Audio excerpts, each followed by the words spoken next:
China has more empty apartments than the entire population of France. Think about that for a second.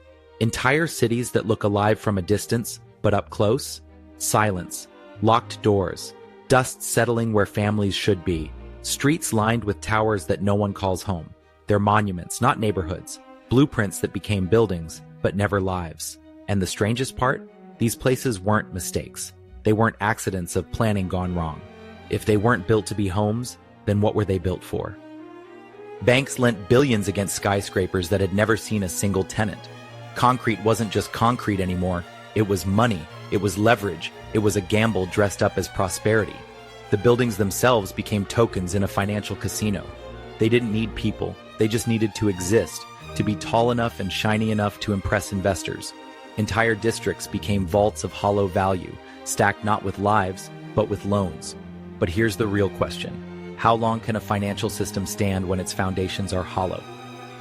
Imagine stepping into a subway car where no one boards. Trains run on time, but there are no commuters. Streetlights blink on at dusk, illuminating wide boulevards where no footsteps echo. You can feel the weight of absence, as if the city is waiting for citizens who never arrived. The architecture of growth was completed in full detail. Glass facades, manicured parks, perfectly laid grids. Everything is here, except for the only thing that matters, people. And so the question grows sharper. What is the true purpose of a city that has no citizens?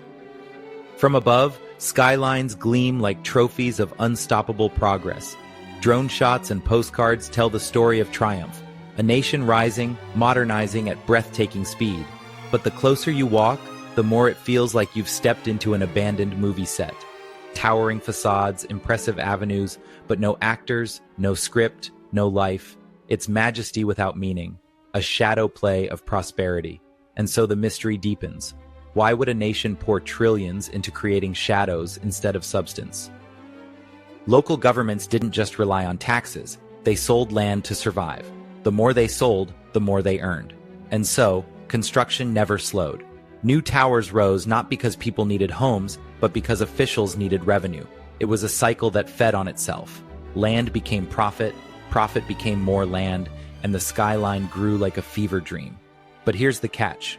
Growth that feeds only on itself is like a snake swallowing its own tail. How long can it last before the cycle collapses?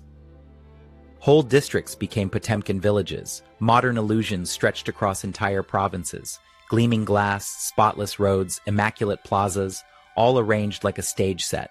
They weren't built to shelter families. They were built to decorate spreadsheets, to dazzle inspectors, to inflate numbers. Progress was measured in square footage, not in lives, but step behind the polished facade and ask, what real value exists when walls are hollow and streets are empty?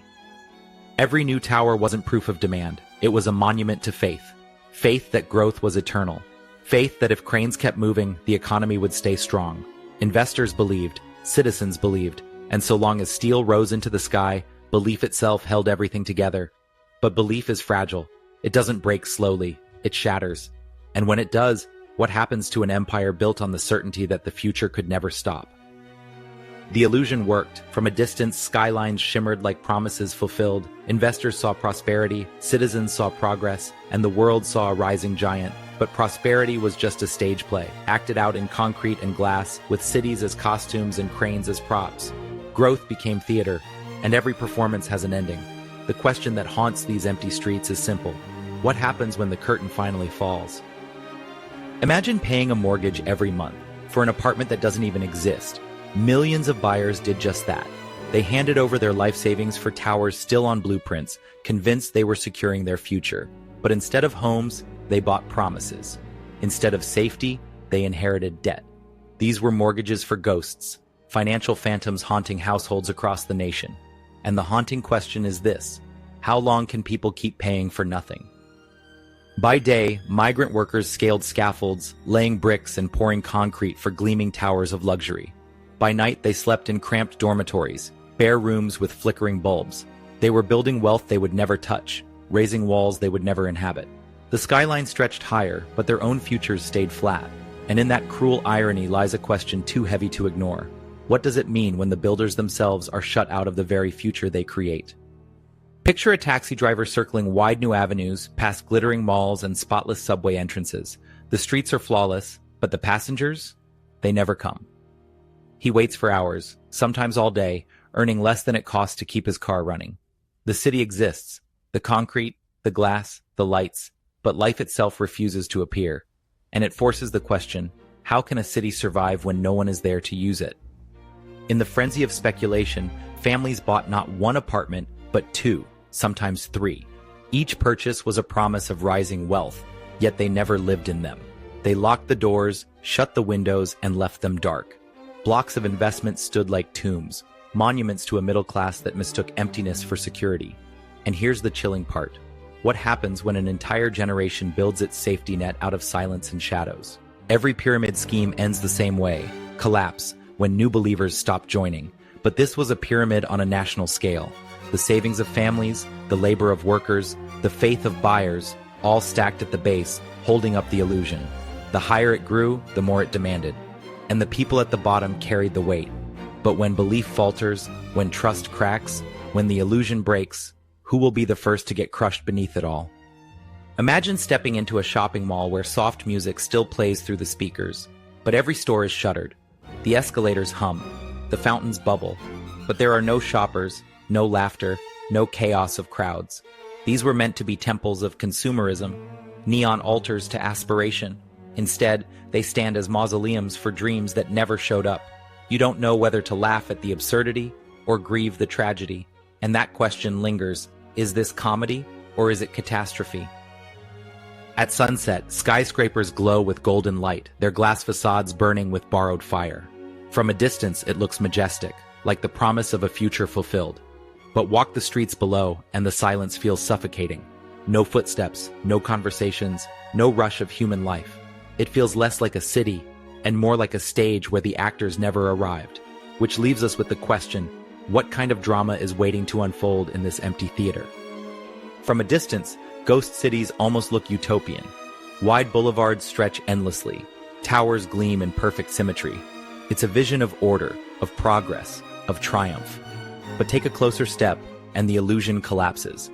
These places weren't designed for people. They were engineered as financial products, assets in concrete wrapping, a marketplace disguised as a metropolis. And the question gnaws, how long can beauty disguise emptiness before the mask finally slips? Ghost cities worked like a pyramid scheme. Only here, the currency wasn't dollars or yuan. It was bricks, steel, and concrete.